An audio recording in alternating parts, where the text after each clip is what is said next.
കൂട്ടത്തിൽ പെടാത്തത് ഏതെന്നാണ് ചോദ്യം. അപ്പം 12, 48, 24, 16 ഇതൊക്കെയാണ് 4 നമ്പേഴ്സ്. നമുക്ക് ഇതിന് 3 രീതിയിൽ ചിന്തിക്കാം. 12, 24, 48 ഇതും 12ൻ്റെ ടേബിളാണ്. അപ്പോൾ 16ആണ് അപ്പോൾ ഒറ്റയായിട്ട് വരുന്നത്. അപ്പോൾ കൂട്ടത്തിൽ പെടാത്തത് 16 എന്ന് പറയാം.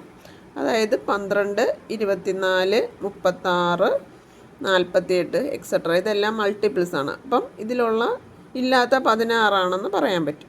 ഇനി രണ്ടാമത്തെ രീതി ചിന്തിച്ചു കഴിഞ്ഞാൽ 16 എന്ന് പറയുന്നത് ഒരു 4 സ്ക്വയറാണ്. വേറെ ഒരു നമ്പേഴ്സിനെയും നമുക്ക് എന്ത് ചെയ്യാൻ പറ്റില്ല, ഒരു നമ്പറിൻ്റെ സ്ക്വയറായിട്ട് എഴുതാൻ പറ്റില്ല. അങ്ങനെയും 16ആണെന്ന് പറയാം. പിന്നീട് അടുത്ത രീതി എന്ന് പറഞ്ഞാൽ 12 ഒന്നിൻ്റെ ഡബിളാണ് 2, 48 4ൻ്റെ ഡബിളാണ് 8, 24 2ൻ്റെ ഡബിളാണ് 4. അങ്ങനെ നോക്കിയാലും 16ആണ് കൂട്ടത്തിൽപ്പെടാത്തത്. അപ്പോൾ ആൻസർ 16ആണ്.